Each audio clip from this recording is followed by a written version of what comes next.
The night was cold enough to steal the breath from Ayanda's lungs, each exhale turning to mist that instantly froze against her lips. She stumbled after her family, their footsteps crunching sharply against the untouched snow of the mountains. The sky hung low and gray, heavy with more snow waiting to fall, and the bitter wind seemed to cut through her thin clothing with the precision of a knife. Her heart pounded, not from the climb, but from the terror that had been gnawing at her since the whispers in the village had begun. Misfortune, they called her. A curse. A bringer of sorrow. And now her family, the very people who once swore to protect her, marched her into the wilderness with the quiet, grim determination of those who had already decided her fate. Her mother walked ahead, shoulders hunched beneath a ragged cloak, refusing to look back at her daughter.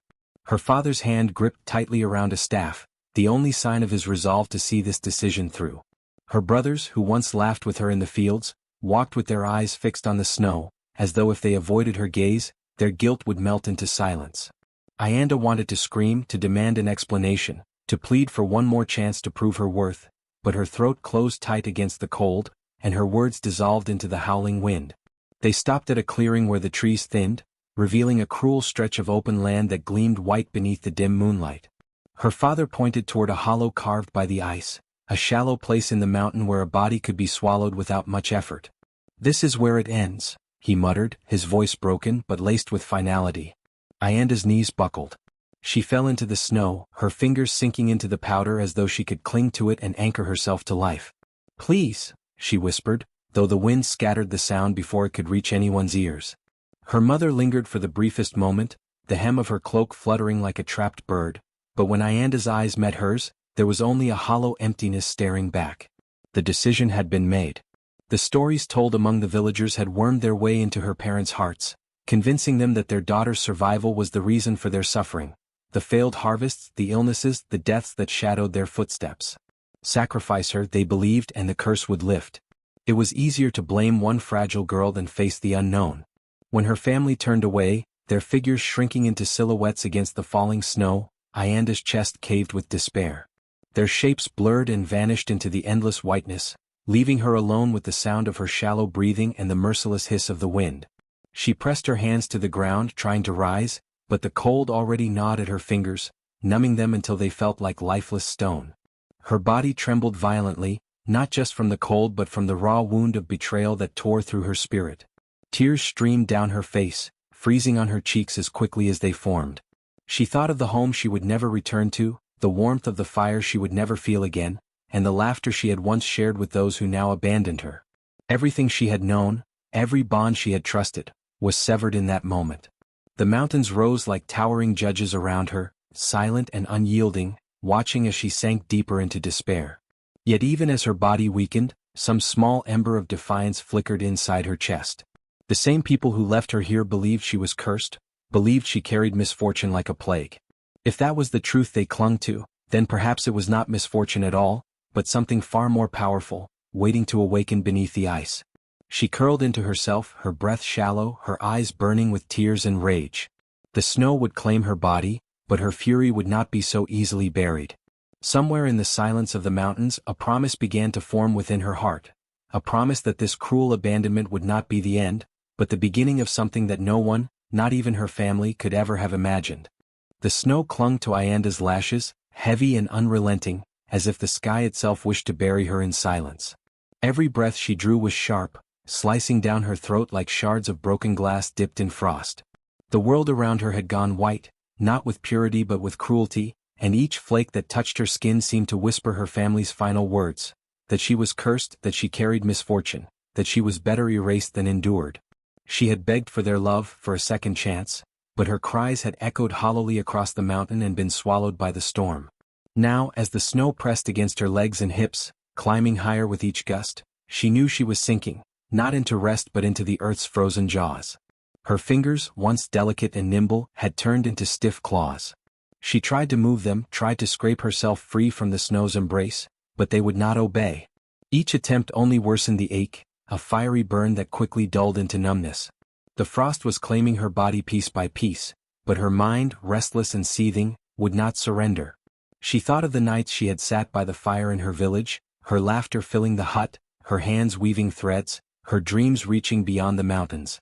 And she thought of how quickly it had all been stolen, how one whispered accusation had grown into a storm fiercer than the one now devouring her. The betrayal dug deeper than the ice. She could still see her brother's eyes, filled with something she had never seen before, fear wrapped in hatred. She could still hear her mother's silence, a silence louder than any storm, the silence of consent. They had not only left her in the snow, they had erased her from the warmth of belonging. That knowledge was heavier than the snow pressing against her chest, heavier than the frost crawling into her lungs. Each memory that surfaced was another knife of ice stabbing deeper into her heart, until her sorrow began to twist into something darker, sharper, stronger. Ayanda's breaths grew shallower, her lips cracked, and her body trembled with exhaustion, yet her mind refused to dim. The more the frost bit at her, the more she felt something ignite within her. Her heart, once soft with love and loyalty, hardened with every inhale of freezing air. The storm outside became the storm inside her chest, cold and merciless. She began to understand the truth that betrayal taught her, that warmth could no longer be trusted, that kindness could be shattered, that even love could turn and leave you to the snow. The ice crept into her bones, but it did not still her, it remade her. She imagined the snow burying not her body but her former self, the trusting daughter, the loyal sister, the girl who had once believed in forgiveness. The woman that remained in her chest now was colder, her veins filled not with blood but with the fury of the mountain itself. Her eyes, though heavy with frost, burned with a pale fire, a light colder than flames. She whispered into the storm, not with her voice but with her thoughts, that if she rose from this prison of ice, she would never again be the girl who had been left behind. The mountain howled around her, winds curling like spirits dancing in mockery. But Ayanda's heart no longer trembled at their sound. She was no longer just a victim lost in the snow, she was becoming part of it. The betrayal that once broke her now crystallized into strength. The more the storm clawed at her body, the more her soul froze into a blade sharper than the icicles above. The first bite of frost had been pain, but the second, the third, and the endless onslaught became a forging. What lay shivering in the snow was not just a girl abandoned. It was something waiting, growing, and soon, when the storm relented, it would rise in a form that even her betrayers could not imagine. The snow howled around Ayanda, yet within its roar another sound stirred, voices that did not belong to the living. At first, she thought the storm itself was taunting her, echoing the cruel laughter of her family who had abandoned her here to freeze. But as the minutes dragged into hours, and her body trembled against the unbearable cold, she began to notice the difference. These voices were softer, almost melodic, weaving through the air like forgotten songs carried by the wind. They called her name, not the way her family had spat it in anger, but with reverence, as if her presence had been long awaited. Ayanda tried to lift her head, though her neck felt heavy with ice. Her lashes were thick with frost, yet she glimpsed shapes moving in the white haze. They were not shadows of beasts or men, but figures wrapped in snow, their outlines dissolving into flurries as though they had never been whole. One stepped forward, and Ayanda's breath hitched when she saw a woman's face, pale as ice, eyes glowing faintly like embers struggling against the cold. The woman's lips parted, but instead of mist, frost spilled out, curling like smoke. Her voice rang clearly inside Ayanda's skull, though the storm drowned all else. Child of betrayal, you are not the first to be abandoned here. A shiver that was not entirely from the cold rippled through Ayanda's body. She tried to speak, but her tongue was too heavy, her throat too dry. The spirits did not need her voice. They pressed closer, and she could feel their sorrow in the wind, the memories of countless others who had been left to die in these mountains. Daughters accused of curses, sons blamed for famine, elders discarded when they were no longer useful. Their pain was woven into the snow, their despair feeding the eternal blizzard. Yet, within their voices there was something more than grief, there was hunger. The woman's spirit leaned closer, her eyes unblinking. We linger because the living abandoned us. But the ice does not let go easily. It claims us, makes us its own. Can make you strong too, Ayanda. Stronger than they ever dreamed. If you surrender, the storm will not harm you, it will serve you. Ayanda's chest heaved. She felt the sharp bite of frost in her lungs, each breath threatening to be her last. Her mind raced with the memory of her family's faces, the way they had turned from her as if she were already dead, their words burning harsher than the cold. You are cursed. You bring misfortune. Better the mountains take you than us.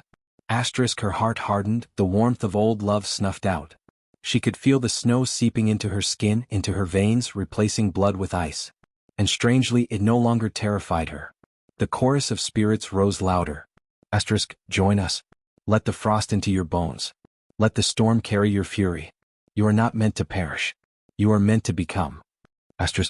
Ianda tilted her head back, the snowflakes pelting her face like tiny shards of glass. For the first time since being left to die, she stopped fighting the cold. She welcomed it, letting it sink deeper, letting it numb the ache of betrayal. The more she yielded, the louder the voices grew, filling her mind with visions of power, storms bowing to her will, rivers of ice cracking open mountains, her betrayers kneeling before the very force they had thought would kill her. Her body convulsed once, then steadied. The shivers subsided, replaced with a terrifying calm. She could feel the spirits circling her, pressing their essence into her, fusing her with their ancient sorrow and rage.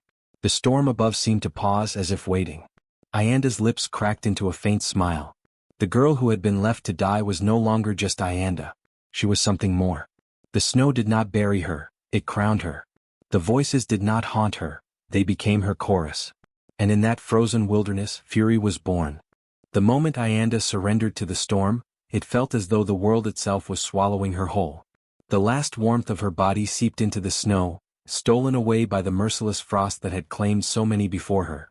Her skin burned with cold, a cruel paradox that made her feel aflame though she was sinking deeper into ice.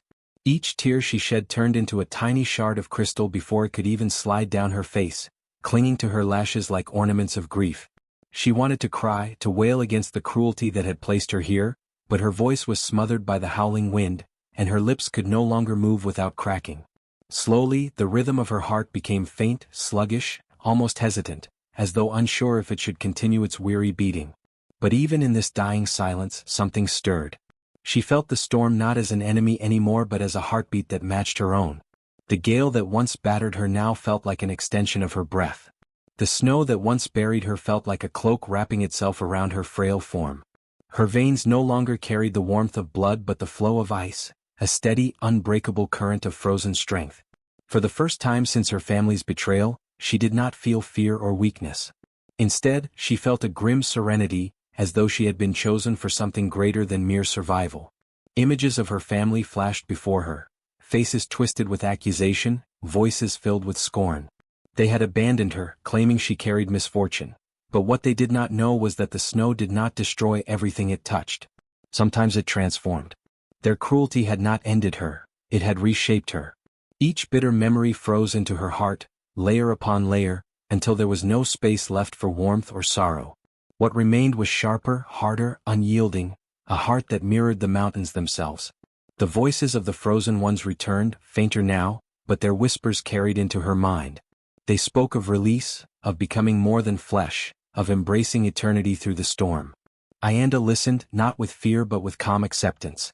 She let her breath grow shallow until it no longer clouded the air, and in that stillness she understood. She was no longer a forsaken daughter, no longer a weak girl betrayed and left to die. She was part of something vast, ancient, and unstoppable. Her body stiffened, not as a corpse but as a vessel made of ice and fury. The storm bent around her, spiraling, answering her unspoken command. Snowflakes swirled like loyal soldiers, winds howled with her rage, and the frozen ground itself trembled as though welcoming its new queen. Ianda's soul had fused with the blizzard, her humanity shed like a fragile shell. Where warmth once lived, there now dwelled a cold fire that would never die. She was not gone. She was reborn. The girl who had been cast away was no more. In her place stood something unyielding, a spirit cloaked in ice and vengeance. The heart that once longed for love and belonging had turned into a shard of frozen steel, pulsing not with weakness but with fury. The storm was hers and she was the storm. And though her family believed they had rid themselves of her, they had only awakened a force they would never be able to silence. Would you like me to keep writing the next section in the same intense, atmospheric style, or should I start weaving in a hint of foreshadowing about her eventual return to face her family? Each step Ianda took was heavy yet unyielding. The snow beneath her feet did not crunch like ordinary frost, it cracked like bones splintering under pressure. Behind her, the storm lingered like a cloak, draping her shoulders with icy whispers that never left her alone. The winds hissed as though bound to her will, swirling around her body, carrying with them shards of ice that glittered like shattered glass. She no longer walked as a girl betrayed, abandoned in the cold. She walked as something else, something reshaped by the storm's cruelty. Her hair, once soft, now streamed like threads of frozen silver, whipping in the bitter air as though it too had become alive. The land around her quivered under her passage. Rivers stiffened in seconds, their surface freezing solid with cracks echoing like drumbeats through the silent expanse. Trees groaned and snapped when her cold breath touched them, their trunks splitting down the middle as frost wormed its way into their veins. Animals, sensing the unnatural force she carried, vanished into their burrows and caves, leaving the woods eerily empty. The world seemed to retreat, as though nature itself bent its head in submission to the cold queen now walking among it. With each step closer to the village, Ayanda's pace grew steadier, her determination carved as sharply as the icicles that trailed her shadow. The storm did not rage wildly, it flowed in perfect rhythm with her, swirling around her like a living companion, bound and obedient. Her heart, now more ice than flesh, no longer pulsed with hesitation. She felt no hunger, no exhaustion, only the pull of vengeance guiding her feet across the frozen earth. Memories flickered in her mind like faint sparks behind frost-coated glass. The warmth of her mother's voice, the laughter of children in the village, the smell of firewood and cooking pots. Each memory appeared only to wither instantly, replaced by the sting of betrayal. The faces of those who had cast her out haunted the edges of her mind, their voices merging with the howling wind. Every echo reminded her of the night they chose her suffering over her survival. And now, with the storm as her ally, she carried back to them the weight of her pain, sharpened into an unstoppable winter. She paused once on a hill overlooking the path to the village. From here, the roofs of the huts were faintly visible, buried in soft mounds of snow. Smoke no longer rose from the hearths, already the frost had begun to suffocate the place she once called home. Her eyes narrowed, glowing faintly with a strange blue light. She did not smile, nor did she frown. She only watched, cold and patient, as though the storm itself peered through her gaze. When she moved again, the earth shivered under her weight. Snow fell in spirals, drawn to her like moths to fire, except this fire burned with frost. The winds thickened, carrying her footsteps forward, erasing her tracks as though the storm itself wished to conceal its mistress until the final moment of revelation. She was no longer walking alone. Every whisper of the frozen spirits accompanied her, a choir of voices promising power and permanence. The animals of the forest stayed hushed, and even the crows perched in silence, their black eyes gleaming with recognition of something far greater than human. She passed them without a glance, her attention locked only on the village. The world stretched long and still before her, but Ayanda's stride was unbreakable, steady as the march of seasons.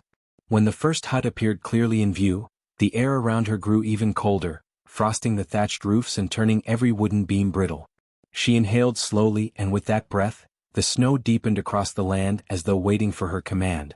The path she walked no longer led her home, it was the path of reckoning. The girl who had once belonged to the village was gone. The one who returned was not coming back for acceptance. She was coming with the storm. Would you like me to expand the arrival at the village scene, the last part, into something more vivid and tense, maybe ending with villagers beginning to notice the unnatural cold? That could push the transition into the next section really powerfully. The village stirred from its uneasy sleep to the sound of silence, an eerie silence that pressed on their ears as though the world itself held its breath. When the first villagers opened their doors, they were met not with the familiar sights of dawn, but with a world carved from frost and glass. The roofs sagged under white weight, fields gleamed like frozen mirrors, and the wells were sealed in ice so thick it seemed hammered by gods.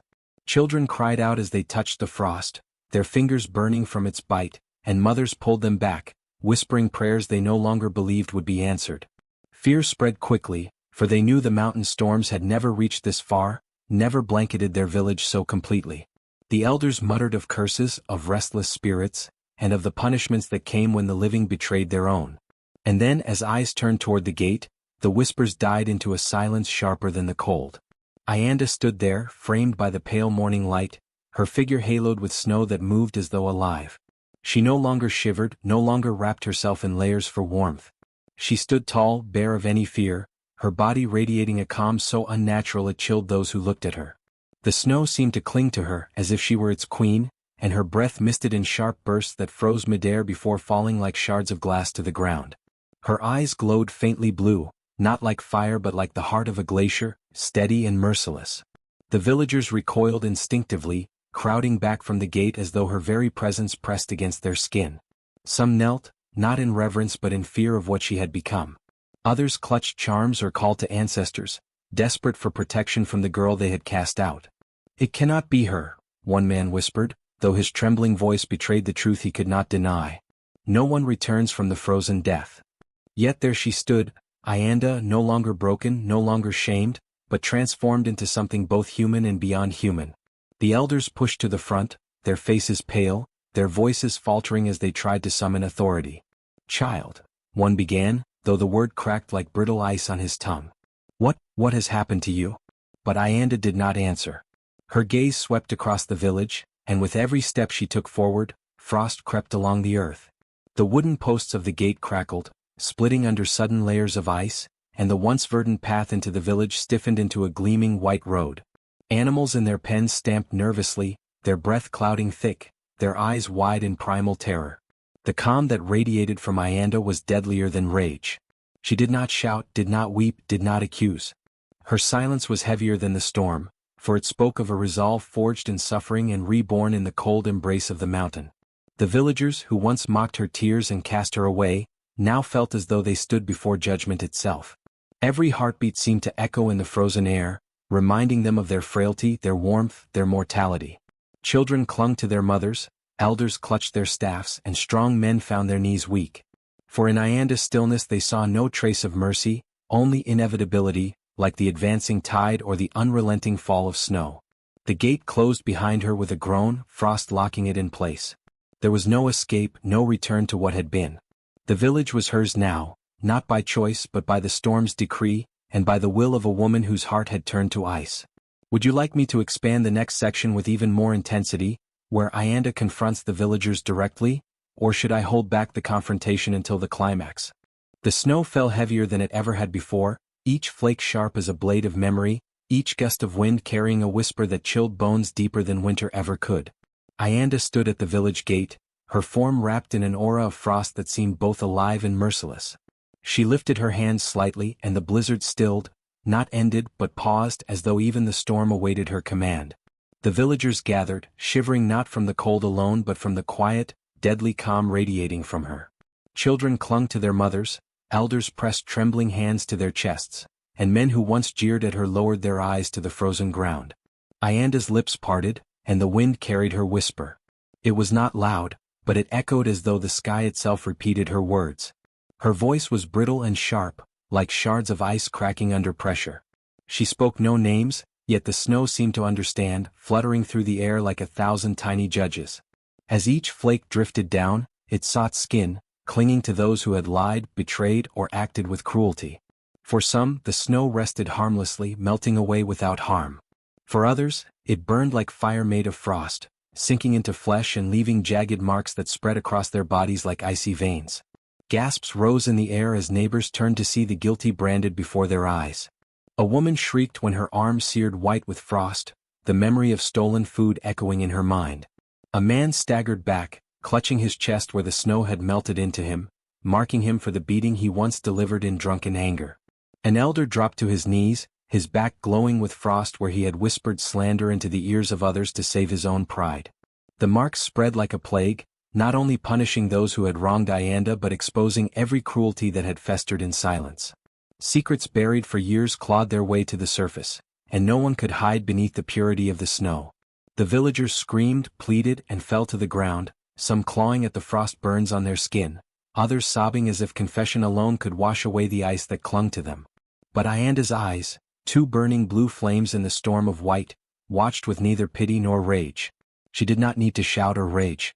The storm spoke for her. The truth, once invisible, was now laid bare, etched into the very skin of the guilty. Every betrayal against her, every sneer, every lash of cruelty, none of it forgotten, none of it forgiven. Yet the snow did not only burn. For those who had once shown kindness, even in the smallest measure, the flakes landed like soft blessings. A child who once shared a crust of bread felt warmth against her cheek, a glow that shielded her from the cold. A man who had once spoken against her mistreatment was touched by snow that melted into clear water, soothing instead of scarring. The village became a map of truth. Those who bore ice carried shame and guilt, while those who were untouched stood like beacons of forgotten kindness. The storm grew quiet again, but the silence was not peace, it was judgment. The marked villagers wailed, their pain more than physical. It was the weight of every deed laid bare, the unbearable truth that they could no longer hide behind masks. Ayanda lowered her hand, her breath misting into the air like smoke. She said no more. Her judgment was already sealed in the ice now etched into the hearts and bodies of her people. The village would never again be the same, for the snow had spoken, and Ayanda had become its voice. The sky seemed to rip apart with a sound that shook the ground beneath their feet. A roar, neither thunder nor wind, rolled across the valley as if the heavens themselves had cracked open to release what Ayanda carried inside her heart. Snow no longer fell gently, it slashed through the air in sharp flurries, each flake edged like glass. What once was soft whiteness became a storm of knives, each gust carrying pain, each whisper of wind heavy with vengeance. The villagers screamed as the first wave struck. Roofs cracked under the weight of ice, their wooden beams snapping like dry twigs. The fields that once fed them froze in an instant, corn and millet turning to brittle stalks encased in frost. The goats bleated, the chickens scattered, but even their cries were cut short by the cold that hunted through every living thing. The river that wound past the village groaned, splitting apart as ice climbed its surface in jagged ridges, turning water into a grave of glass. Ayanda stood at the center of it all. Her breath misted, yet she did not shiver. She did not blink as the storm bent around her as if she were its eye, its anchor, its master. The snow obeyed her rage, the ice mirrored her grief, and the winds howled with the voice she had long been denied.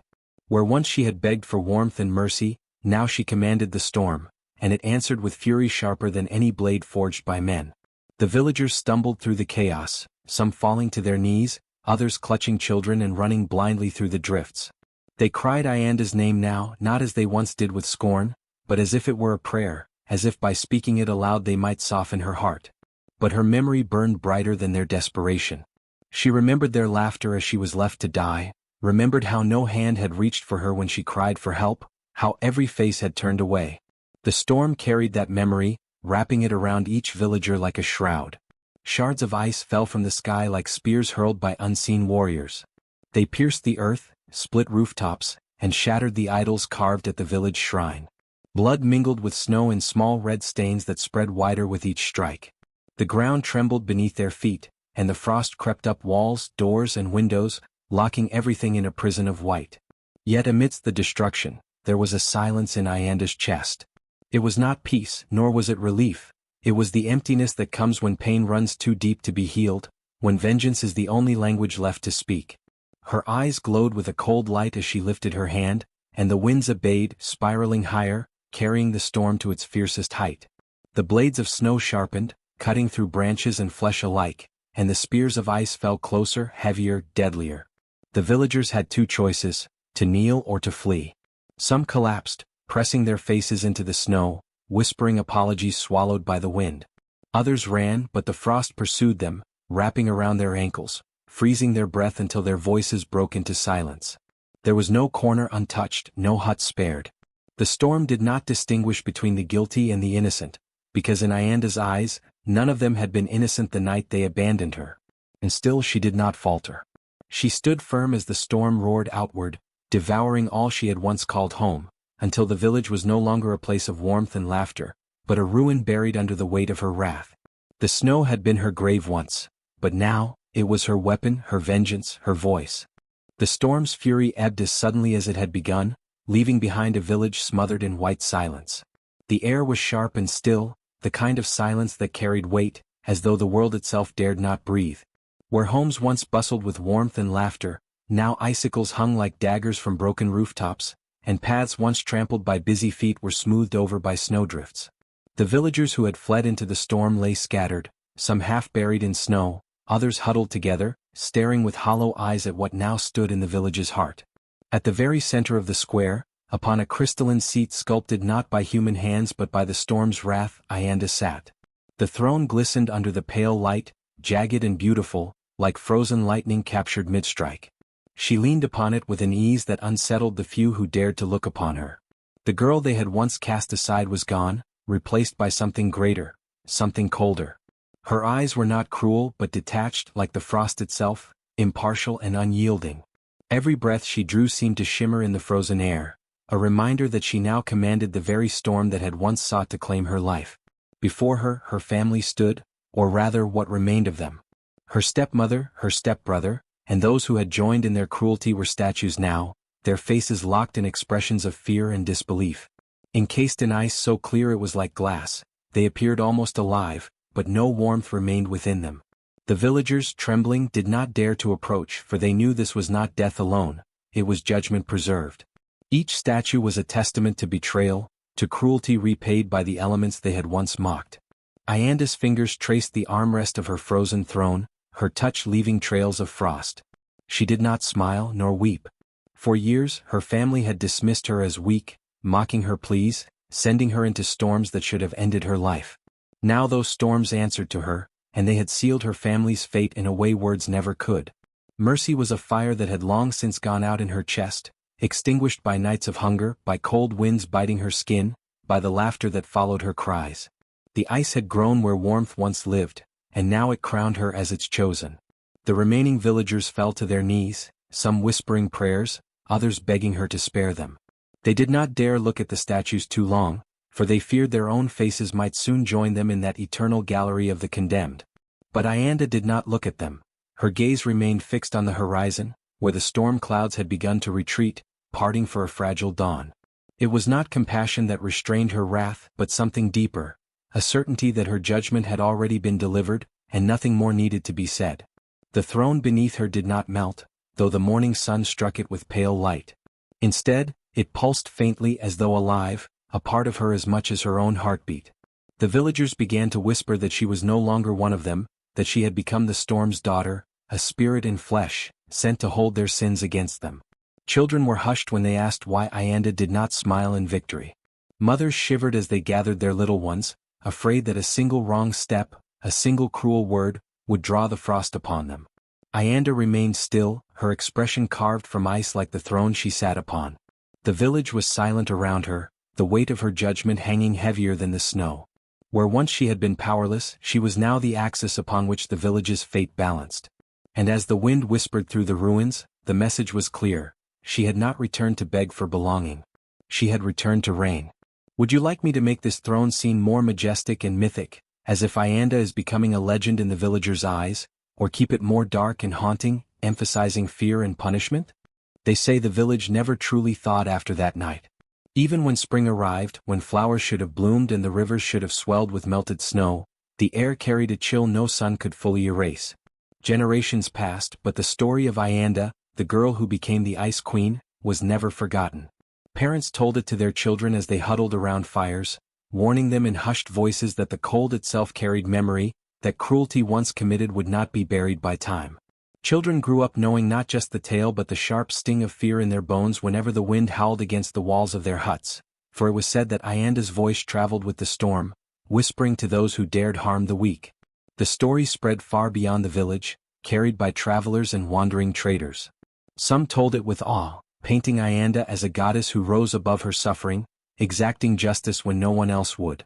Others spoke with dread, casting her as a vengeful spirit who punished not only her kin but anyone foolish enough to mock suffering. Regardless of interpretation, one truth bound every retelling: nature remembers. Every snowflake, every gust of wind, every storm carried within it the fury of one girl's pain. The cruelty of her stepmother and kin became immortalized, not just in memory but in frost that clung to the land long after their bones had crumbled into dust. Children dared not mock the less fortunate, for the story told of laughter that once rang louder than the wind but ended in frozen screams.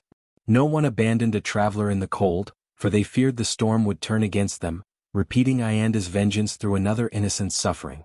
Her tale became more than a warning, it shaped the very way the people lived. They left food at the edges of the village during winter storms, offerings to the Ice Queen, not as gifts but as apologies. They walked carefully on snowy nights, whispering quiet prayers that Ayanda's frozen eyes would not fall upon them from the shadows. And still, some said she lived, seated upon her throne of ice at the heart of the forest where no one dared wander. Hunters who strayed too far told of statues of men and women, faces locked in silent terror, preserved in flawless crystal. They swore the throne stood among them, gleaming with unmelting frost, and that the girl, no longer a girl but something beyond human, watched them with eyes colder than death itself. Those who claimed to have seen her often returned shaken, their hair whitened as though kissed by the snow. None could say if they truly saw Ayanda or if the legend had rooted so deeply in their minds that the forest itself breathed life into the myth. But the legend endured, not as a tale of despair but of balance. For it was said that Ayanda did not strike without reason. Her fury was not born from spite but from justice. She had been abandoned, mocked, and left to die, and in return she had become the embodiment of winter's wrath. Her throne was not merely ice but judgment, reminding all that the earth itself bore witness to cruelty. In time, villagers grew to teach their children that kindness was not merely virtue, it was survival. Mercy kept the storms calm. Compassion softened the winds. And so, Ayanda's name was carried not only in fear but in reverence. She was remembered as the Ice Queen, a girl who had been wronged but rose to claim the power of nature itself. Her story lingered in every snowflake, in every storm, and in every whispered promise to protect the innocent. Generations later, the villagers told the tale again and again, always ending with the same solemn truth: never abandon the innocent, for nature remembers, and fury rises from the cold. They say that long ago, when the village still thrived in laughter and warmth, there was a girl named Ayanda who was cast aside in cruelty. The story has been told and retold so many times that the details have shifted like snow in the wind, but one truth remains untouched: her pain became a storm and her storm became legend. Generations later, parents hush their children with her tale, whispering warnings when little ones grow too unkind. Around fire circles, elders lean in, their voices heavy, reminding the youth that every act of abandonment echoes into the heart of nature itself, and that sometimes, nature answers back. They call her the Ice Queen now. Not as a ruler draped in finery, but as a spirit of the cold, a figure who embodies the wrath that comes when compassion is denied. Some say her throne of ice still stands, hidden in the farthest reaches of the mountain peaks, untouched by time, frozen in permanence. Hunters who wander too far claim to have seen the gleam of frozen statues among the snowdrifts, their shapes eerily human, as though the storm of ages past still lingers there. And when the northern wind howls across the plains, mothers say it is Ayanda's voice, reminding the living of the night she was left alone in the storm. Her family's cruelty is always at the heart of the tale. Each teller remembers it differently. Some say her stepmother abandoned her in spite, others that her kin mocked her suffering as she cried in the rain. But no matter the version, the betrayal remains sharp. Children who hear the story glance nervously at their own siblings, as though fearing that mockery could carry the same curse. For in Ayanda's legend, betrayal is not easily forgotten. It becomes part of the earth, etched into the bones of the land, until the very snow and wind rise to mete out justice. Over the years, the legend has grown into more than a warning. It is also a mirror showing the villagers who they are and who they must not become. Some say that Ayanda did not truly die, nor did she vanish entirely into the storm. Instead, she ascended into something greater, fusing with the ice, becoming the eternal guardian of innocence. In this version, she is not merely a queen of vengeance, but a protector. To those who wander into the storm with kindness in their hearts, it is said her winds grow softer, guiding them to shelter. But for those who carry malice, her storm sharpens into knives of ice, relentless and unyielding. The legend of the Ice Queen also carries rituals. On the coldest nights of winter, families place bowls of warm milk by their doors, an offering to Ayanda's spirit so she will not bring the storm down upon them. Children are taught to share their bread, no matter how little they have, for every crumb given in kindness is seen as an act of defiance against the cruelty that once created her. Elders recall the nights when storms grew so fierce that the village thought it would be buried alive, and in those moments, they prayed to Ayanda not as a curse but as a deity, begging her to spare them. And sometimes, the winds would quiet as though she had listened. In distant villages, her tale has twisted into something else entirely. Some paint her as a monster of frost, a figure to fear rather than respect. They say she stalks the lonely, dragging them into her frozen halls to stand as statues beside her. Others, however, call her a goddess of justice, believing that her storm is a reminder that cruelty never goes unanswered. The truth, as always, lies between fear and reverence. For Ayanda's story was not born of malice, but of pain, a pain that transformed into something larger than life. Generations later, as the fires crackle in the heart of each home, and snow falls thick beyond the windows, her name is still spoken. Ayanda, the girl who was left in the storm. Ayanda, the one who rose with the wind. Ayanda, who sat upon a throne of ice, her family frozen at her feet. She is a memory and a lesson all at once, a symbol carved from sorrow. Children shiver when they hear her tale, and adults, though they no longer admit it, sometimes wake in the night when the wind rattles their doors, wondering if she still walks among the snow.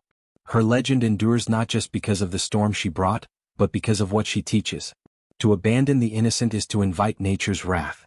To mock suffering is to carve your own punishment. To turn your back on the vulnerable is to summon storms greater than yourself. These truths have become woven into the rhythm of life, guiding generations toward compassion, for no one wishes to feel the Ice Queen's fury. And so the story lives on, a warning carried on the breath of winter. Never abandon the innocent, for nature remembers. Never laugh at another's suffering, for the winds are always listening. And never think cruelty vanishes into the night, for sometimes it takes root in the snow, waiting for the moment to rise again. In Ianda's memory, every storm carries her shadow, and every gust of wind whispers the same truth: fury rises from the cold.